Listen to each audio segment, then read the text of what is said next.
My experience with high blood pressure, um, it's actually a pretty good experience because I got lucky. I caught it early enough where I didn't have a heart attack and a stroke, and I'm very grateful. And it happened last year, but basically in my 20s, I was obviously in good shape. I always went to the gym, always walked. I walked a lot, and I jogged in place, and I wasn't thin, but I was thin enough where people just knew I was in shape. But I don't smoke, I don't drink, um, I don't do any drugs, whatever. I'm a goody two shoes. My fun is playing video games, work out at the gym, but I do eat a lot of salt, and I used to eat a lot of candy and junk, and people would say that, hey, you're eating a lot of junk, you're eating a lot of shit, and I was like, I don't care, I burn it off, I'm in good shape, I don't have nothing to worry about.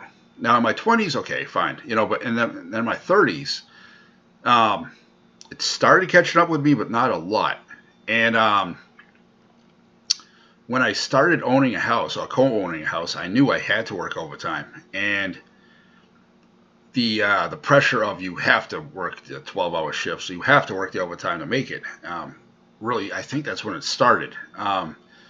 Minus the other, all the junk I was eating and food on top of that. But I mean, it was starting it, and there was one night I was staying late, and I drank a coffee at night, and all of a sudden I felt my heart race, kind of, but it was like more in my throat, but it was like, and then it would stop. I was like, whoa, there's something wrong, but I just shook it off, whatever. And I was what 33, and then in my 30s, um, I I never really went to the doctor because I thought in my head, I'm still in shape as much as in shape as I was in my 20s. And one day they did the free blood pressure test at work, and they said, well, the bottom one's pretty good, but the top one is pre-hypertension. You should see a doctor, get on some pills. And that was about 2011. And I said, yeah, whatever. I blew it off.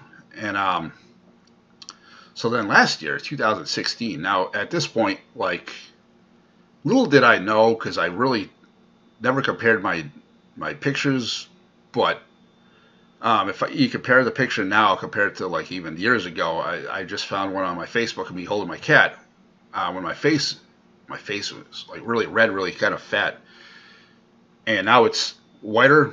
Now I'm a little skinny. I mean, I did lose weight.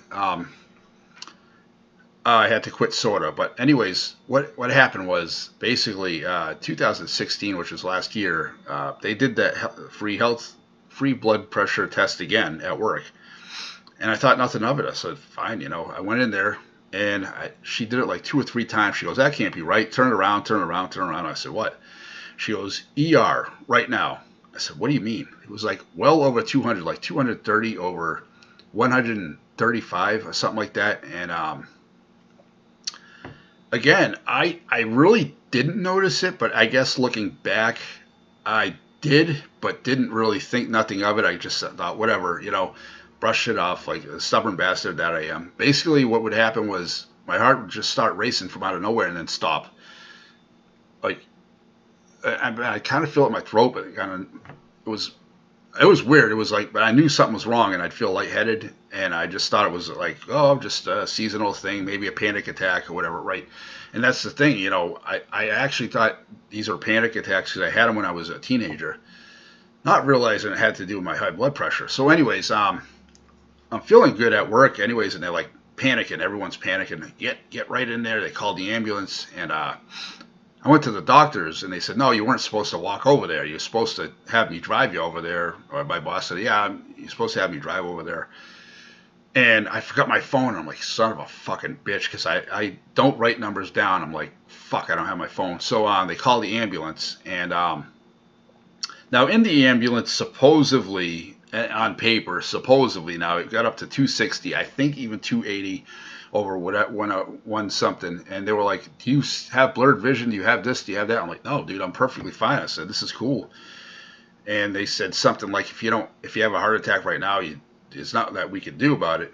And I guess them saying that made it just go up and up and up, and it was the scariest and saddest thing ever that ever happened to me, because I thought, like I was, 41 last year. I just turned 42, and I just thought I was too young for that shit.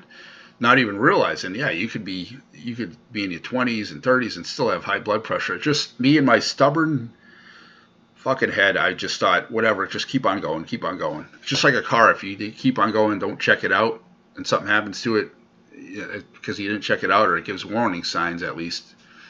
With high blood pressure, it can actually, unless other people tell you, because other people are saying I was red. And I was like, what the fuck are you talking about? And now I know, because now I see all the pictures of myself compared to now. Anyway, so I was in the ER, and it was just one of the most depressing things. They would put me through all these tests, and I'm like, oh shit, I hope I don't have diabetes. I hope I don't have cancer. I hope I don't have fucking whatever. And so like they said, oh, maybe I'll stay one day, maybe two, and they were taking all these blood tests on me, and they wouldn't let me sleep. And me now, there's two things that like I feel like you don't fuck with. You know, one is my coffee, and two is my sleep. And every time I'd even sleep a little bit, they'd poke me, or inject me with something, and they come right over to you and talk to you like you're not even trying to sleep. And I'm like, what the fuck? And to stay up 24 hours is okay. I can do that. But I watch these military episodes, and I'm like, how the fuck do these Navy SEALs survive that week of hell? Because, or any military for that matter, that how do they go that long without sleep? Because I need my fucking sleep. And they did all these tests, and then I'm waiting for the doctor, and he comes in, he goes, you're not a diabetic. I'm like, oh, good. And not that, you know, it's not treatable, but it's good that you don't have it. You know, I mean, I just feared that because I eat a lot of junk.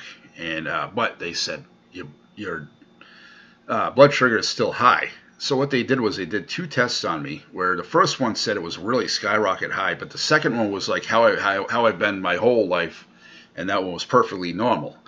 But it was a wake-up call. I said, no, I can't fucking eat like I used to. And then every time they check me and they inject me with all these pills, they said, it's still high, it's still high, it's still high. And I'm thinking to myself, I slept for like 2 hours, and they said it was lower, but that it's still high. But I'm like, you know what? Every time I fucking sleep or relax, it goes lower. So I'm like, this isn't doing me any good if I can't sleep.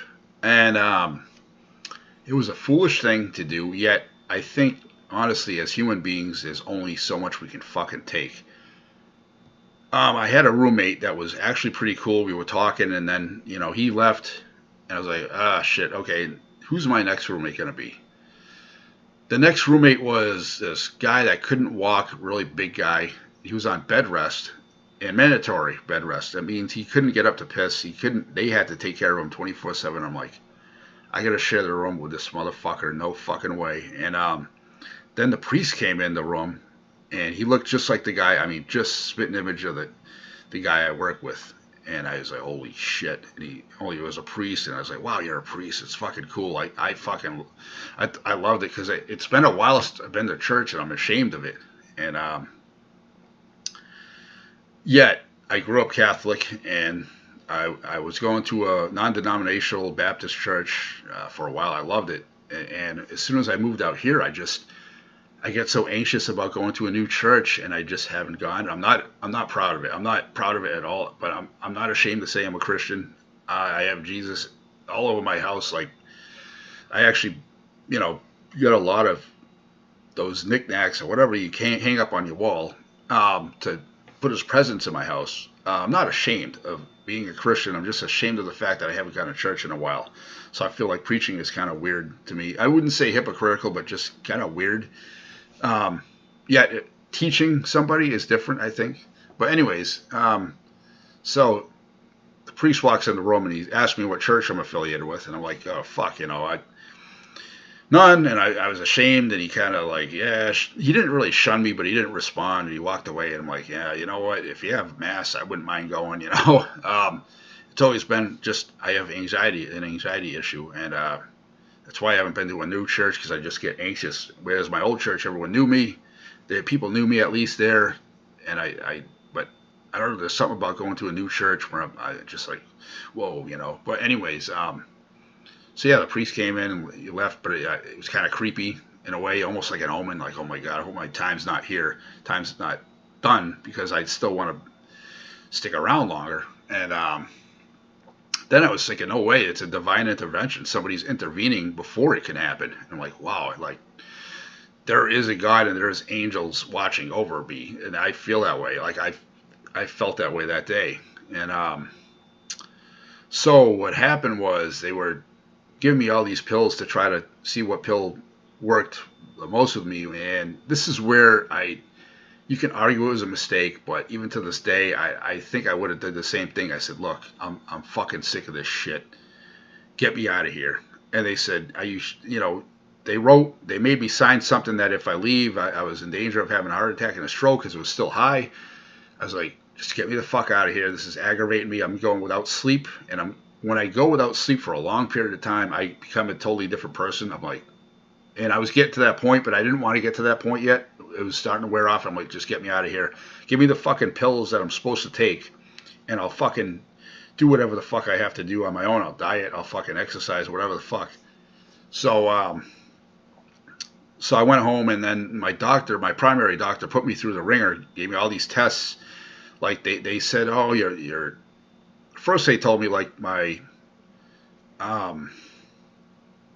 kidneys or something was leaking protein, and then they said, oh no, we screwed up on that.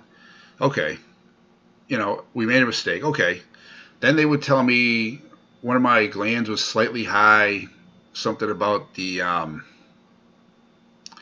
what the fuck is that? Well, anyways, they said it was slightly high. I did that blood test with the 5 tubes, and they said something was slightly high, but it's not to be ignored. So then I went to go see an endocrinologist, and he said, you know what, I think they messed up. Take the test again. So, which I did. Okay, I took the test again. They said, nope, we found nothing wrong. And then I get a letter saying, no further tests are needed. What I did was I urinated in some fucking jar for 24 hours. I did it 3 times, and they each time came back not bad at all. And because of my perfectly normal kidney functions, no further tests are needed. And I was like jumping for joy. I was happy. And yet I wasn't foolish enough to keep on doing what I'm doing. I had to cut down on sweets and try to cut down on salt, which is very tough. And just, I think, stress in general, worrying. But the pills helped. The pills that I'm on right now are metoprolol, amlodipine, and lisinopril. And yeah, I've heard negative stuff about them, but I've asked different doctors about them, and each of them said it's safe. And yeah, there's always side effects, but I mean, for the better that it's doing for my blood pressure to what it would have been if I hadn't taken them, I mean, you know what I mean? I could be dead by now if I hadn't taken them. So they are helping. The problem is that nowadays at home it's lower, and then when I go to the doctor's, boom, skyrockets, and he'll just look at me and say it's still high, and then put me on a stronger dose. And I'm like, is there a way of communicating where I could just email them and say this is the way it is? Because every time I go there, I pay $25 just to hear that it's high, and it's lower at home, and it's always high at the doctor's. So I feel like to a point this isn't necessary. Like, for one thing, they kept on telling me something's wrong with me, and then they say nothing's wrong with me after they do the test after test after test. And the only thing that they're saying is wrong with me, because even my cardiologist said, I don't need to see you again. Unless something happens, obviously. But I mean, for the most part, I don't need to see you again. You're doing really good. The bottom one's 80, and then it went down to 150, but then it goes down lower than that at home. Sometimes I even get it down to 125 at one point, over 80. And the pulse a minute is in the 80s. Sometimes in the 90s, but under 100. And the bottom one's flawless. But I think, I figured I'd do a blog on my blood pressure, and that if you haven't checked it out, check it out, man, because it's a silent killer. And I'm trying to do better, and just eat healthier and cut down on the coffee, but damn, I cannot go cold turkey, you know what I mean? And I'd just like to hear your experience. If you have any, post below. Peace out, my YouTubers.